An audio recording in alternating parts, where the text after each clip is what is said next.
अद्भुत कहानी है आज की। यह कहानी आपकी जिंदगी को बेहद ही आसान बना देगी और आप सफलता का कठिन रास्ता खुशी खुशी पार कर लोगे और जिंदगी में जीत जाओगे। केवल इस कहानी को ध्यान से सुनना। तो चलिए आज की कहानी की शुरुआत करते हैं। दोस्तों, महात्मा बुद्ध कहते हैं कि शांति हमारे भीतर है, शांति हमारे अंदर से आती है, इसे बाहर ढूंढना व्यर्थ है। लेकिन अगर आप आज के समय की बात करेंगे तो आज हर एक मनुष्य केवल दौड़ में लगा हुआ है। उसे दौड़ना पसंद है, वे दूसरों से आगे निकलना चाहता है और दूसरों से कुछ अलग मुकाम बनाना चाहता है।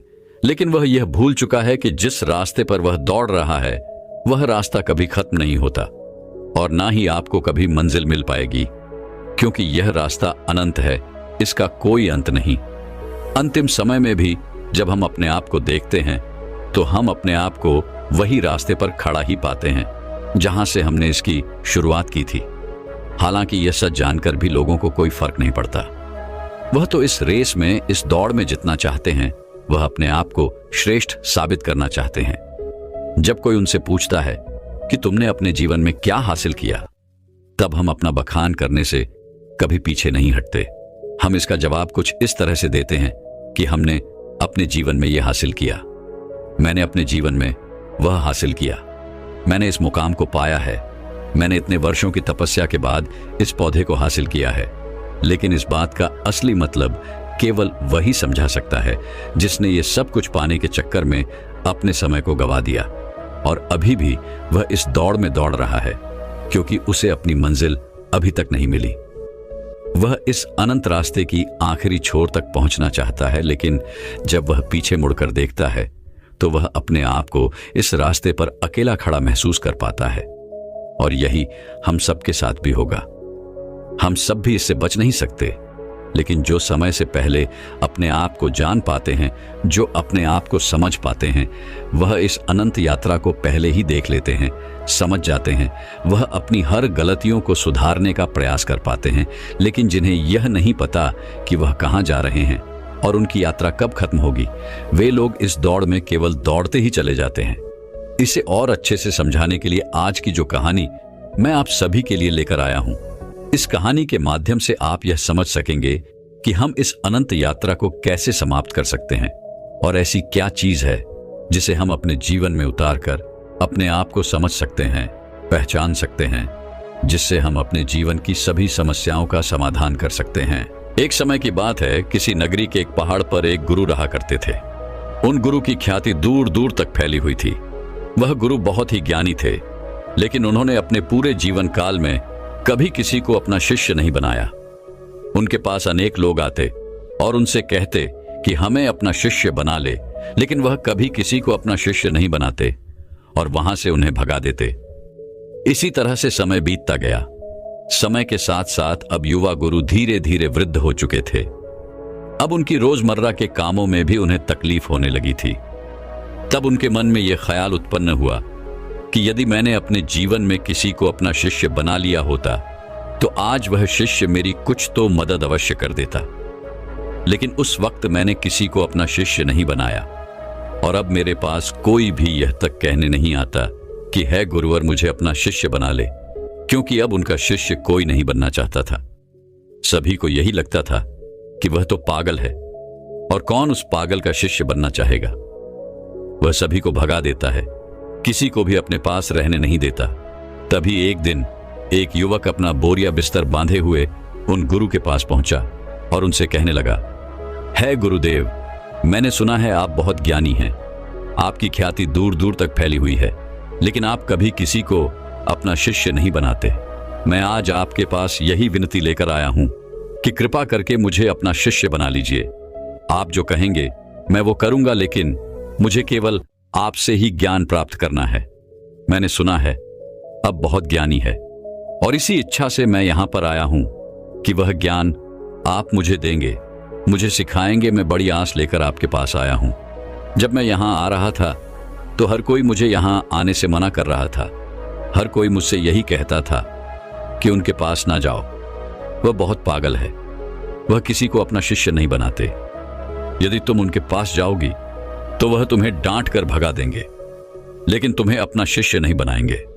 सभी लोग मुझे रोक रहे थे, लेकिन मुझे तो केवल आपका ही शिष्य बनना है।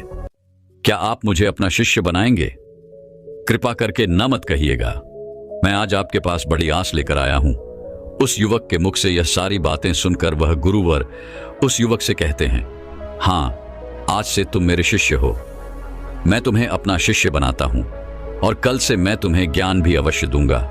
धीरे धीरे रात्रि का समय हो चुका था और उतने ऊपर उस पहाड़ी पर पानी का कोई स्रोत नहीं था। पानी लेने बहुत दूर जाना पड़ता था और शिष्य को बहुत जोरों की प्यास लग चुकी थी। वह पानी ढूंढने के लिए यहां वहां घूम रहा था, यहां वहां फिर रहा था, लेकिन उसे कहीं भी पानी नहीं मिला। और जब उन गुरुवर ने अपने उस शिष्य को पानी ढूंढता हुआ देखा तो उन्होंने कहा, बेटा, तुम्हें इस पहाड़ पर कहीं पानी नहीं मिलेगा। आज की रात तुम्हें ऐसे ही बितानी पड़ेगी। कल सुबह सुबह हम पानी के लिए निकल पड़ेंगे। उस शिष्य ने अपने और गुरुवर की बात मान ली। उसने जैसे तैसे अपनी रात वहां पर बिताई और अगले दिन सुबह सुबह वह गुरुवर और वे शिष्य पानी लेने के लिए निकल पड़े। वह दोनों एक कुएं के पास पहुंचे। शिष्य को जोरों की प्यास लगी थी। उसने कुएं से झट से पानी निकाला और फटाफट पी गया, क्योंकि उसका गला सूखा हुआ था और उसे प्यास भी बहुत जोरों की लगी थी। यह देखकर उन गुरुवर ने अपने शिष्य से कहा, मूर्ख कहीं का, मुझे भूल गया। तेरे साथ मैं भी तो प्यासा हूं। क्या मुझे पानी की कोई आवश्यकता नहीं? इस पर शिष्य अपने गुरु से माफी मांगता है और कहता है गुरुदेव, मुझे क्षमा कीजिए। मुझे बहुत जोरों की प्यास लगी थी, जिस कारण मुझे आपका ध्यान नहीं आया और मैंने पानी निकालकर खुद ही पहले पी लिया। लेकिन रुक जाइए, मैं अभी आपके लिए पानी लेकर आता हूं। इतना कहकर उस शिष्य ने एक बार फिर से कुएं से पानी निकाला और गुरुवर को पिलाया। उसके बाद वह शिष्य अपने गुरु से कहता है गुरुवर, आपने कहा था कि आप मुझे कल से ज्ञान देंगे, आप मुझे कल से सिखाएंगे। तभी वह गुरुवर कहते हैं, हाँ, मैंने कहा था और मुझे याद है। तभी वह गुरुवर अपने उस शिष्य को कहते हैं कि एक बार फिर से इस कुएं से पानी निकालो। शिष्य ने गुरु की आज्ञा मानी और उसने एक बार कुएं से फिर पानी निकाला। यह देख वह गुरुवर अपने उस शिष्य से कहते हैं, भंते, अब तुम ही मुझे यह बताओ कि यह पानी और वह पानी जो तुमने पिया था, इन दोनों में क्या फर्क है? इन दोनों में क्या अंतर है? शिष्य ने अपने गुरुवर की बात बड़ी ध्यानपूर्वक सुनी और उसके बाद अपने हाथ में लिया हुआ वह पानी वह उसे घूर घूर कर देखने लगा, लेकिन उसे कुछ समझ नहीं आ रहा था। उसने कहा, है गुरुवर, यह पानी और वह पानी, इन दोनों में क्या फर्क है? इसे बताने के लिए तो मुझे वह दोनों पानी एक साथ रखना होगा, लेकिन मैं तो वह पानी पी चुका हूं। अब मैं भला आपको इन दोनों के बीच का अंतर कैसे बता सकता हूं? कहीं आप मुझे मूर्ख तो नहीं बना रहे? क्योंकि पानी तो एक जैसा ही होता है, फिर भला पानी में कैसा भेद? शिष्य की यह बात सुनकर वह गुरु अपने शिष्य को बड़े ही ध्यानपूर्वक तौर से देखते हैं और फिर कहते, भंते, जब मनुष्य के भीतर किसी चीज की प्यास उत्पन्न होती है और वह अत्यंत गहरी होती है, तब मनुष्य उस प्यास को बुझाने के लिए, उसका निवारण करने के लिए अपनी पूरी ऊर्जा, अपनी पूरी ताकत लगा देता है और तब उसे केवल अपने प्यास बुझाने का वह स्रोत नजर आता है, वह वस्तु नजर आती है। इसके अलावा उसके आसपास और भी बहुत कुछ होता है, लेकिन उस पर उसका ध्यान नहीं जाता। जिस प्रकार तुम्हारा गला सूखा हुआ था और तुम्हें जोरों की प्यास लगी थी, तुमने कुएं से पानी निकाला और झट से पी गए। तुम्हें एक पल के लिए यह ख्याल नहीं आया कि साथ ही में तुम्हारे गुरु भी खड़े हैं और उन्हें भी जोरों की प्यास लगी हुई है। जिस प्रकार अभी तुम्हारे हाथ में यह पानी है और तुम्हारे चारों ओर भी बहुत कुछ है, लेकिन पानी भले ही वैसा ही है, इसका रंग, इसका स्वाद बिल्कुल वैसा ही है, लेकिन यह वह पानी नहीं है जिसके लिए तुम्हारे प्राण सूखे जा रहे थे। इसी कारणवश देखो, तुमने अभी भी यह पानी अपने हाथ में ही लिया हुआ है। यदि तुम्हें जोरों की प्यास लगी होती तो तुम इस पानी को भी पी गए होते बिना किसी इंतजार के। लेकिन अब यह हो सकता है कि तुम इस पानी को फेंक दो या इसे कुएं में वापस डाल दो। इस कुएं में जितना भी पानी है सब एक ही है, सबका रंग, सबका रूप, सबका स्वाद एक ही जैसा है। लेकिन ये तो हमारी मन की स्थिति के कारण हमें ये अलग अलग नजर आता है। अर्थात सब कुछ तुम्हारे भीतर परिवर्तन होता है, बाहर कुछ नहीं। अपने गुरु की यह बात सुनकर शिष्य बहुत खुश हुआ, उसे बड़ी प्रसन्नता हुई। आश्रम से निकलते वक्त वो अपने साथ एक पोटली लेकर निकला था। उस पोटली में उसने लेखनी रखी थी। उसने तुरंत ही वह लेखनी निकाली और गुरु के कहे शब्दों को लिखना शुरू कर दिया। यह देखकर वह गुरुवर अपने उस शिष्य से कहते हैं, भंते, यह तुम क्या कर रहे हो? इसके जवाब में शिष्य अपने गुरुवर से कहता है गुरुवर, आपने जो कुछ भी कहा मैं उसे भूलना नहीं चाहता। यह सब मुझे सीखना है, मुझे याद करना है, जिस कारण मैं इसे लिख रहा हूं, और बाद में मैं इसे याद भी कर लूंगा। तभी तो मैं ज्ञानी बन पाऊंगा, तभी तो मैं लोगों को ज्ञान बांट सकूंगा। अन्यथा यदि मैं ही आपकी बातों को भूल गया, अपने जीवन में उसे नहीं उतार पाया, तो फिर मेरा यहां पर आना व्यर्थ हो जाएगा। गुरु ने अपने उस शिष्य की सारी बातें ध्यानपूर्वक सुनी और उसके बाद वह अपने शिष्य से कहते हैं, भंते, ये सब तो ठीक है, लेकिन अब चलो, आश्रम चलने का वक्त हो चुका है और फिर हमें अभी भिक्षाटन के लिए भी तो जाना है। इतना कहकर वह गुरु और शिष्य वापस आश्रम की ओर लौट गए और रास्ते में ही उन्होंने भिक्षा भी मांग ली। दोनों जब आश्रम पहुंचे, उस भिक्षा का लुत्फ उठाया। रात में उसे खाकर वह लोग सो गए।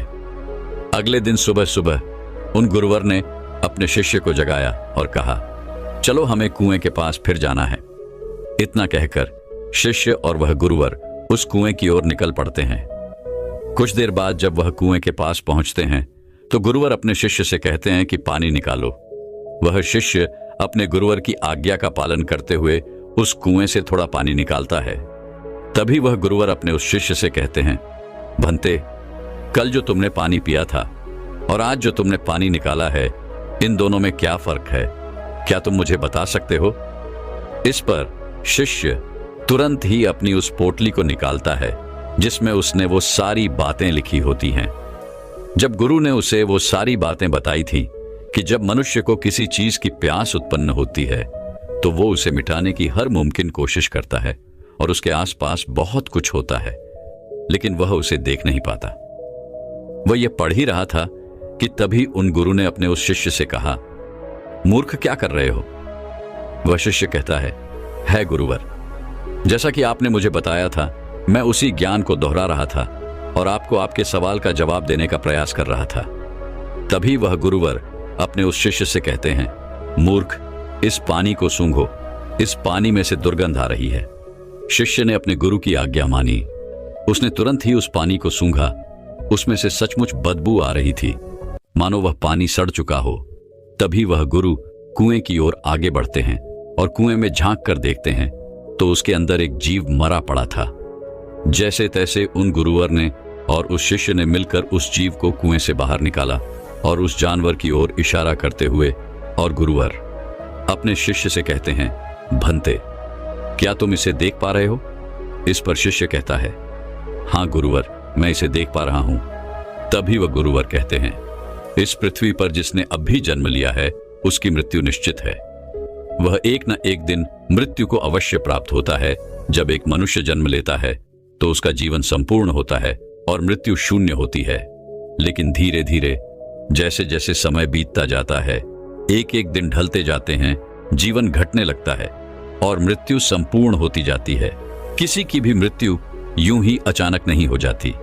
जब कोई भी प्राणी जन्म लेता है तो उसके जन्म से ही यह प्रक्रिया शुरू हो जाती है और अंततः हमारी यात्रा जन्म से मृत्यु तक अपना सफर तय कर लेती है। हाँ, यहां पर यह जरूर होता है कि किसी के लिए तेज प्रक्रिया होती है और किसी के लिए यह प्रक्रिया धीमी होती है, लेकिन यह प्रक्रिया सभी के लिए काम करती है और सभी को एक ना एक दिन जन्म से लेकर मृत्यु तक का यह सफर तय करना ही पड़ता है। शिष्य ने एक बार फिर से अपनी लेखनी निकाली और गुरु की इन सभी बातों को लिखना शुरू कर दिया।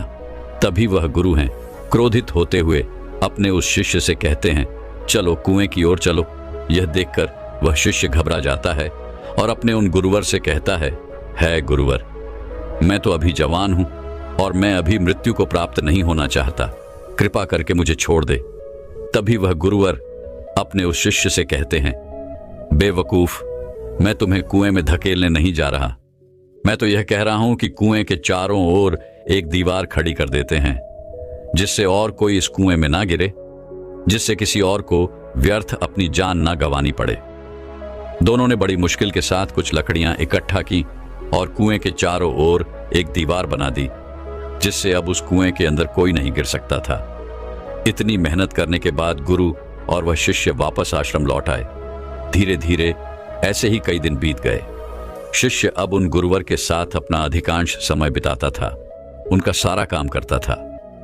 एक दिन उसने देखा कि उसके गुरुवर बहुत प्रसन्न है।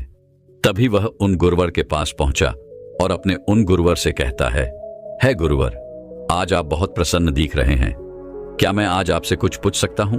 तभी वह गुरुवर अपने उस शिष्य से कहते हैं, हाँ अवश्य। तभी शिष्य कहता है गुरुदेव, आप मुझे कोई ऐसा ज्ञान दीजिए जो सबसे बड़ा हो, जिसके आगे मुझे कोई और ज्ञान अर्जित करने की कोई आवश्यकता ना पड़े।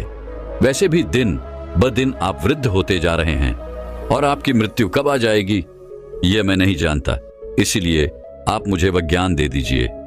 तभी तो मैं आपके ज्ञान को लोगों तक फैला सकूंगा, तभी तो लोग आपके बारे में जान सकेंगे।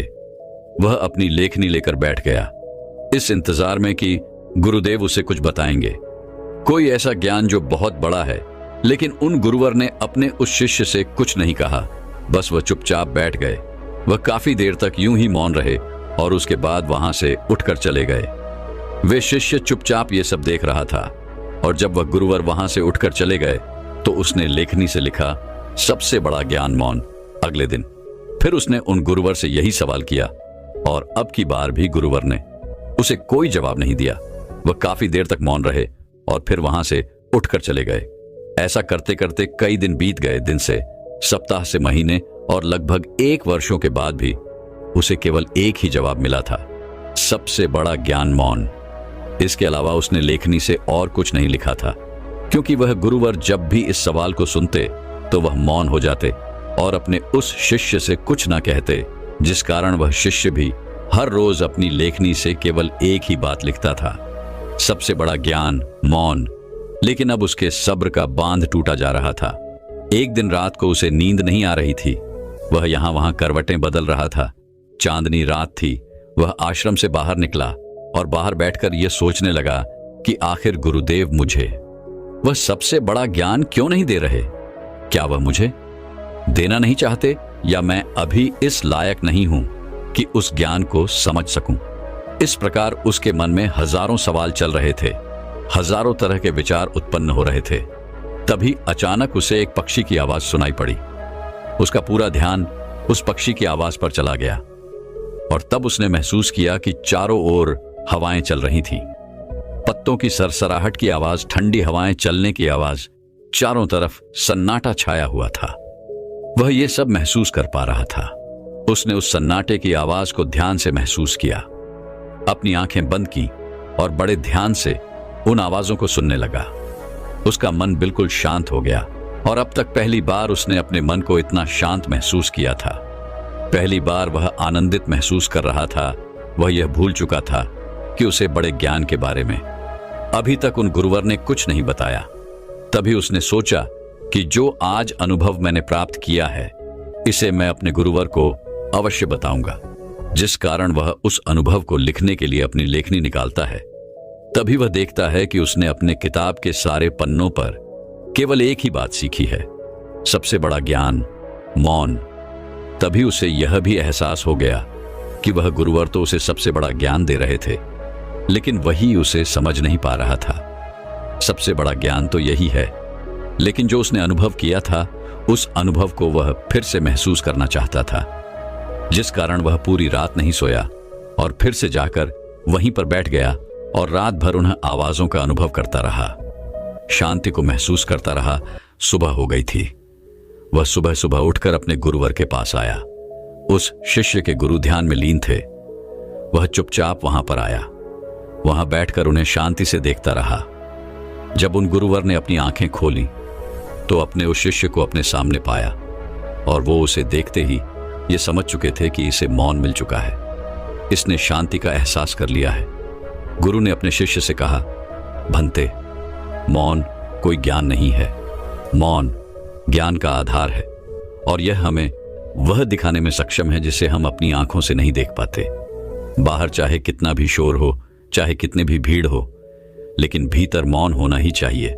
अपने गुरुवर के मुख से यह बात सुनकर उसने अपनी लेखनी और अपनी पुस्तक गुरु के चरणों में रख दी और उसके बाद से उसने कभी कुछ नहीं लिखा। उसने केवल वो सारी बातें महसूस की और धीरे धीरे एक दिन उसने असली ज्ञान को प्राप्त कर लिया। दोस्तों, हम भी अपने जीवन में जन्म से लेकर अपने अंतिम समय तक कुछ ना कुछ इकट्ठा करने में लगे रहते हैं। जितना कर सकते हैं उतना तो करते ही हैं, लेकिन उसके बावजूद भी हम और अधिक पाना चाहते हैं।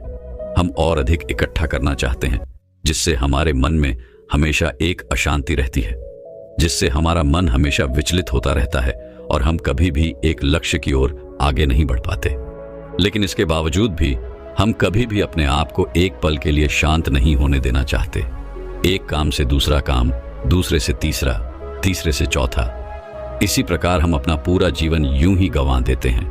लेकिन हम कभी भी एक पल के लिए मौन नहीं रहते। इसी कारणवश हम जीवन भर केवल भागते रहते हैं, लेकिन अपने भीतर की उस शांति का अनुभव कभी नहीं कर पाते, जिस कारण हम सब कुछ प्राप्त करके भी कुछ नहीं प्राप्त कर पाते। हमारा जीवन पूरी तरह से व्यस्त हो जाता है।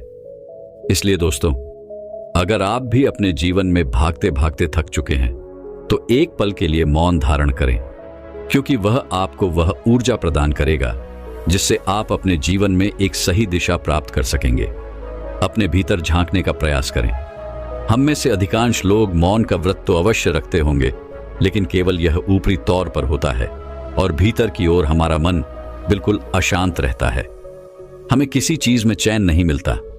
हम केवल यहां वहां भागते रहना चाहते हैं, कुछ ना कुछ इकट्ठा करना चाहते हैं, जिससे हमें कभी भी शांति नहीं मिल पाती और हम यूं ही इस जीवन के भाग दौड़ में लगे रह जाते हैं। अब आप में से कई लोग यह कहेंगे कि मौन कैसे प्राप्त करें, कैसे हम अपने भीतर की ओर जाके, कैसे हम अपने मन को शांत करें। तो इसका एक बहुत ही सीधा और सरल उपाय है, ध्यान। अपने विचारों को, अपने आप को ध्यान से देखें। आप दिन भर क्या कर रहे हैं, आप कहां पर, कितना समय दे रहे हैं।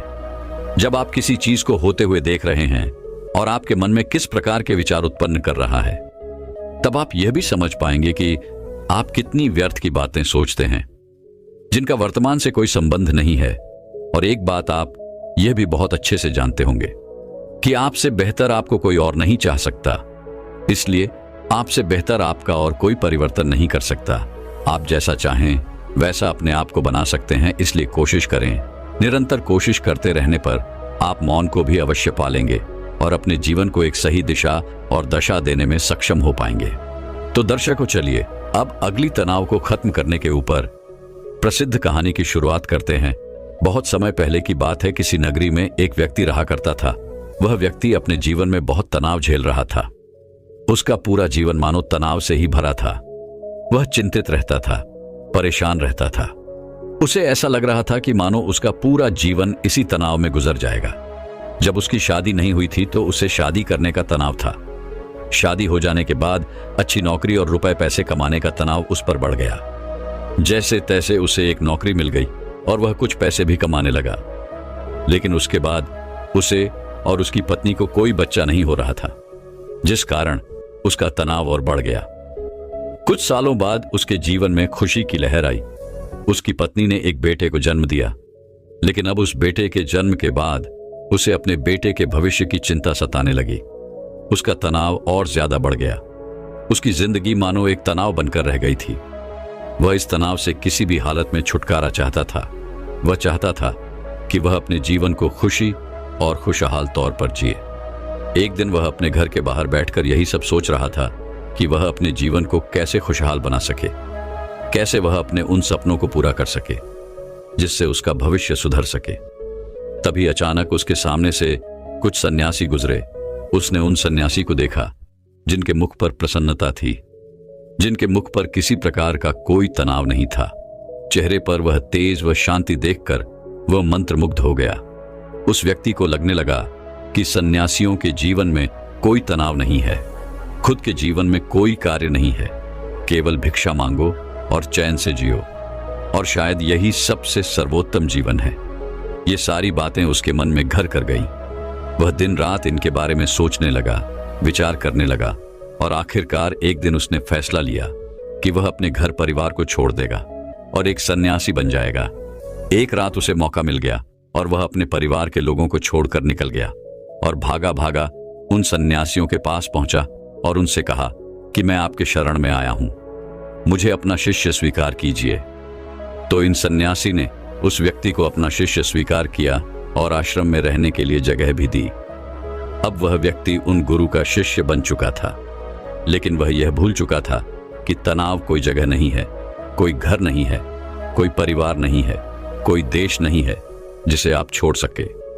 सन्यासी जीवन ग्रहण करने के बाद उसके जीवन में एक अलग तरह का तनाव उत्पन्न होने लगा। शिक्षा ग्रहण करने का तनाव, रोज साफ सफाई करने का तनाव और सबसे बड़ा तनाव कि मैं भिक्षा कैसे मांगू। और वहां पर उपस्थित सभी शिष्यों में यह होड़ लगी रहती थी कि सबसे ज्ञानी कौन बनेगा। ये सब देखकर भी उसके मन में एक अलग तरीका तनाव उत्पन्न होने लगा। कुछ दिनों तक तो उसने ये सब बड़ी ही आसानी से झेल लिया। कुछ दिनों तक सब कुछ अच्छा चलता रहा, लेकिन उसके बाद उसे अपने घर, अपने परिवार की चिंता सताने लगी। उसे उनकी याद आने लगी। तब उसे ये एहसास हुआ कि जो इस तनाव को यहां पर झेल रहा है, वैसा ही तनाव उसके सांसारिक जीवन में भी तो था। उसने फिर एक बार फैसला किया कि वह इस सन्यासी जीवन को छोड़ देगा और अपने घर, अपने परिवार के पास वापस लौट जाएगा। एक रात फिर उसे मौका मिला और वह आश्रम छोड़कर जैसे ही बाहर निकल रहा था कि तभी वहां के गुरु ने उसे देख लिया और उन गुरुवर ने उस व्यक्ति से कहा, पुत्र, तुम कहां जा रहे हो? इस पर वह व्यक्ति कहता है, हे गुरुवर, मैं संसारी जीवन में बहुत तनाव झेल रहा था और उसके बाद मैंने आप लोगों को देखा। मुझे लगा कि सन्यासी जीवन सर्वश्रेष्ठ जीवन है जहां पर कोई तनाव नहीं है। इस कारण मैं सन्यासी बन गया, लेकिन यहां पर भी रहने के बाद मुझे उस तनाव से मुक्ति नहीं मिली और मैं तो इससे छुटकारा चाहता था, लेकिन वो मुझे यहां पर नहीं मिला। इसलिए मैं यहां से वापस जा रहा हूं अपने घर, अपने परिवार के पास। उस व्यक्ति के मुख से ये सारी बातें सुन उन गुरु ने कहा, बेटा, तुम जा सकते हो, लेकिन अपना तनाव यही छोड़ चले जाओ। यदि तुम वापस यहां से वो तनाव लेकर अपने सांसारिक जीवन में जाओगे तो तुम कभी खुश नहीं रह पाओगे और फिर तुम्हारा यहां पर आने का फायदा भी क्या हुआ गुरुवर की। ये सारी बातें सुन वह व्यक्ति कहता है, हे गुरुवर, क्या आप सही कह रहे हैं? क्या मैं यह तनाव यहीं पर छोड़कर जा सकता हूं? क्या मुझे इस तनाव से मुक्ति मिल सकती है? इस पर उन गुरुवर ने उस व्यक्ति से कहा, हां, क्यों नहीं, लेकिन उससे पहले तुम्हें मेरे लिए एक काम करना होगा। तुम किसी एक ऐसे व्यक्ति को ढूंढ लाओ जिसके जीवन में कोई तनाव ना हो, कोई समस्या ना हो, वह अपना जीवन खुशी और खुशहाल तौर पर जी रहा हो। जब तुम ऐसे किसी व्यक्ति को मेरे पास ले आओगे तो मैं तुम्हें चिंता और तनाव से मुक्ति दिला दूंगा और तुम वापस अपने घर की ओर जा सकोगे, अपने जीवन को खुशी और खुशहाल तौर पर जी सकोगे। गुरुवर की यह सारी बातें सुन वह व्यक्ति बड़ा ही प्रसन्न हुआ और एक ऐसे व्यक्ति की तलाश में निकल पड़ा जिसका जीवन खुशी और खुशहाली से बीत रहा हो, जिसके जीवन में कोई तनाव ना हो, जिसके जीवन में कोई चिंता ना हो। वह व्यक्ति कई गांव में गया, कई नगरों में घूमा, बहुत से लोगों से मिला, अनेकों दरवाजे खटखटाए, लेकिन उसे ऐसा कोई आदमी नहीं मिला जो यह कह सके कि उसके जीवन में कोई तनाव नहीं है, उसके जीवन में कोई चिंता नहीं है। बल्कि तनाव और चिंता की बात करते ही लोग उसे अपनी समस्याओं के बारे में और बढ़ा चढ़ाकर बताया करते थे। वह उसे अपनी चिंताओं और तनाव के बारे में कुछ ऐसे बताते मानो सबसे बड़ी समस्या उन्हीं के सर पर मढ़ दी गई है। धीरे धीरे कई दिन बीत गए, लेकिन उसे ऐसा कोई व्यक्ति नहीं मिला जिसके जीवन में कोई तनाव ना हो।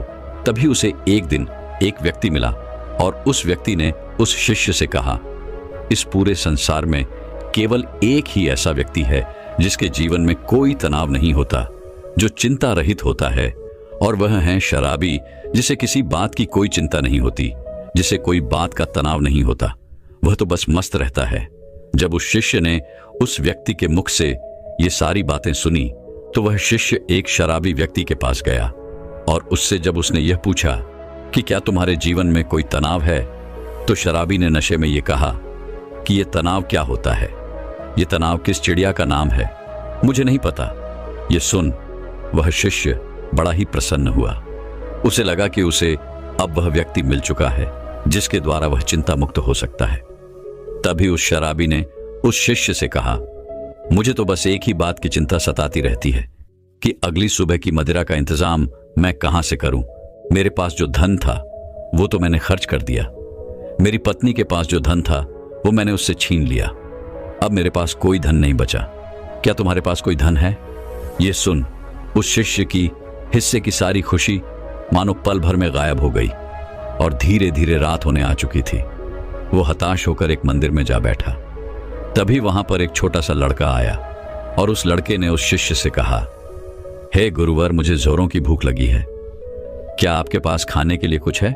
इस पर वह शिष्य कहता है, इतने छोटे से बालक को चिंता सता रही है तो बड़े होकर तुम्हारा क्या हाल होगा।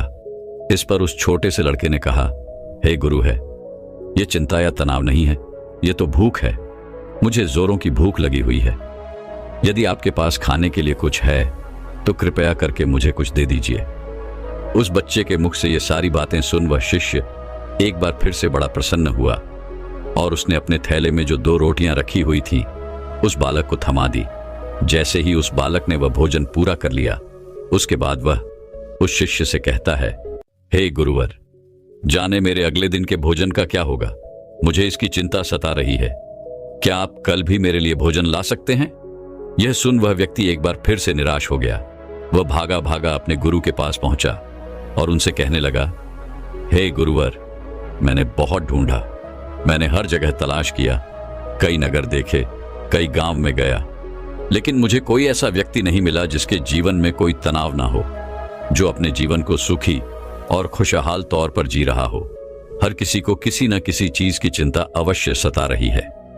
कोई अपनी चिंताओं को लेकर बैठा हुआ है तो कोई अपने तनाव से जूझ रहा है। जिसके पास धन नहीं है वह धन चाहता है, जिसके पास धन है वो और अत्यधिक धन चाहता है, जिसके पास प्रेम नहीं है वह प्रेम चाहता है, और जिसके पास प्रेम है वह अत्यधिक प्रेम से भी चिंतित है। किसी के पास काम नहीं है तो वह इसलिए चिंतित है क्योंकि उसके पास कोई काम नहीं, और किसी के पास काम है तो वह इसलिए चिंतित है कि उसी के पास अत्यधिक काम है। जो कोई बीमार है वह इस बात से चिंतित है कि उसका स्वास्थ्य कब सुधरेगा, और जो व्यक्ति पूरी तरह से स्वस्थ है उसे इस बात का तनाव है कि कहीं वह बीमार न पड़ जाए। इसी प्रकार हर व्यक्ति तनाव से ग्रसित है और सभी के जीवन में चिंताएं ही चिंताएं भरी हुई हैं। इससे छुटकारा पाना नामुमकिन है। तभी उन गुरु ने कहा, इससे छुटकारा संभव है और इससे छुटकारा पाया जा सकता है, मगर इसके लिए तुम्हें कुछ समझना पड़ेगा। इस पर वह व्यक्ति उन गुरुवर से कहता है, क्या है गुरुदेव, मुझे ऐसा क्या समझना पड़ेगा? मैंने हर जगह देखा, कोई ऐसा व्यक्ति मुझे नहीं मिला जिसके जीवन में कोई तनाव ना हो, तो आप मुझे कैसे चिंता मुक्त कर सकते हैं? इस पर गुरुवर ने कहा, जो मैं तुम्हें समझाने की कोशिश कर रहा हूं उसे तुम ठीक से समझने की कोशिश करना।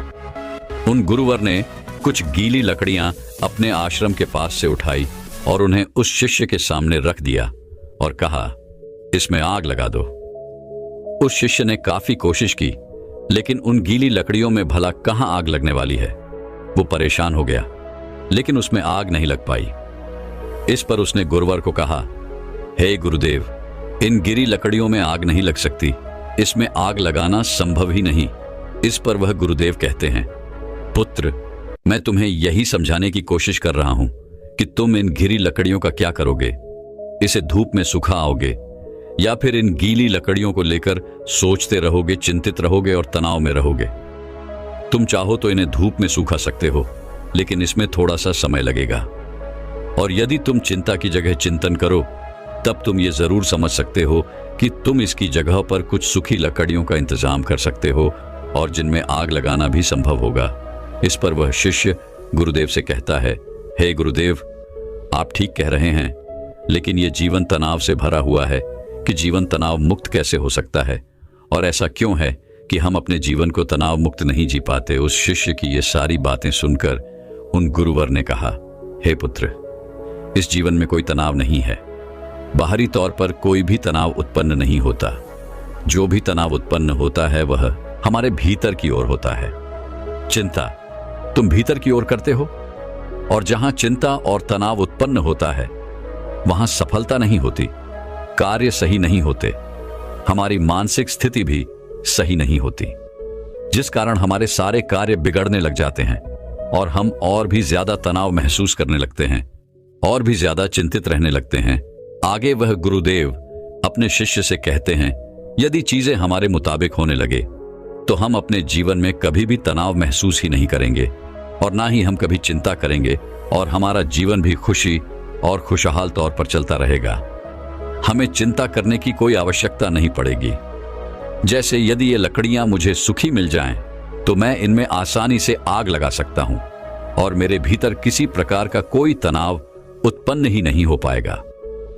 तो हमारा तनाव इन लकड़ियों के स्वभाव पर निर्भर करता है। यदि कोई इस बात को पहले से ही स्वीकार कर ले कि जीवन में यदि हमें हमेशा सूखी लकड़ियां नहीं मिलती, तो वह पहले से ही उन सूखी लकड़ियों का इंतजाम कर लेगा। और जो इस बात को स्वीकार कर लेता है, अगर उसे सूखी लकड़ियां ना भी मिले तो वह धैर्य रखता है, सब्र रखता है और उन गिरी लकड़ियों को सुखाने का पूरा प्रयास भी करता है, न कि उन गीली लकड़ियों को लेकर हाथ पर हाथ धरे बैठ जाता है और अलग अलग चिंताओं में डूब जाता है कि सूखी लकड़ियां मुझे क्यों नहीं मिली, और आखिर उसे क्यों मिली, मुझे क्यों नहीं मिली, आखिर कब तक ऐसा चलता रहेगा, मेरा क्या होगा, हमेशा मेरे साथ ऐसा ही क्यों होता है। इस तरह की सोच रखने वाले लोग हमेशा तनावग्रसित रहते हैं, चिंतित रहते हैं और अपने जीवन को कभी भी खुशी और खुशहाल तौर पर नहीं जी पाते। हमारा यह जीवन बड़ा ही अनमोल है। इस जीवन में कुछ समस्याएं होती हैं तो कुछ समस्याएं हम खुद उत्पन्न कर लेते हैं, जबकि यह समस्याएं वास्तविकता में होती ही नहीं। इस पर वह शिष्य कहता है, हे गुरुवर, आप क्या कहना चाहते हैं, जरा स्पष्ट तौर पर बताइए, मैं आपकी बात समझ नहीं पाया। तभी वह गुरु कहते हैं, अच्छा मुझे यह बताओ, तुम अपने परिवार को छोड़कर यहां पर सन्यासी बनने क्यों आए थे? शिष्य ने कहा, गुरुवर, मेरे जीवन में बहुत तनाव था। इसका जवाब देते हुए गुरु ने कहा, तो क्या इस जीवन में कोई तनाव नहीं है? इस पर शिष्य ने कहा, हे गुरुदेव, यहां पर भी तनाव है, जिस कारण मैं ये सन्यासी जीवन छोड़कर वापस अपने परिवार के पास लौटना चाहता हूं। तभी गुरुवर ने कहा, अगर तुम्हारे भीतर हर कार्य को लेकर यही भाव उत्पन्न होता रहेगा कि मैं यह कैसे करूंगा, यह मुझसे होगा या नहीं होगा, या फिर मैं यह कर पाऊंगा या नहीं, मैं इन चीजों का सामना कैसे करूंगा, मैं चाहता हूं लेकिन यह मुझसे नहीं होता और मेरे साथ ऐसा ही क्यों होता है, ऐसा ना होकर वैसा हो जाए, मुझे कोई देख ही ना पाए, मैं छुप जाऊं, किसी का मेरे ऊपर ध्यान ही ना जाए, अब मेरा क्या होगा और मैं ये कहां पर आकर फंस गया। ये सारे भाव तुम्हारे मन के हैं। ये सारे भाव तब भी तुम्हारे मन में उत्पन्न होते होंगे जब तुम होते परिवार के साथ थे, और जब तुम यहां पर आए तब भी तुम्हारे अंदर ये सारे भाव उत्पन्न होते रहे। इस पर वह शिष्य कहता है, हाँ गुरुदेव, आप बिल्कुल ठीक कह रहे हैं, मेरे अंदर ये सारे भाव अभी तक उत्पन्न हो रहे हैं। जब मैं अपने परिवार के साथ था तब भी, और जब मैं यहां पर सन्यासी बनकर आपके सामने हूं तब भी मेरे अंदर ये सारे भाव उमड़ रहे हैं। इस पर गुरुवर ने कहा, यह समस्या तुम्हारे बाहर की नहीं है। यदि तुम कोई जगह छोड़ दो, कोई स्थान छोड़ दो, तो यह समस्या कभी खत्म नहीं होने वाली।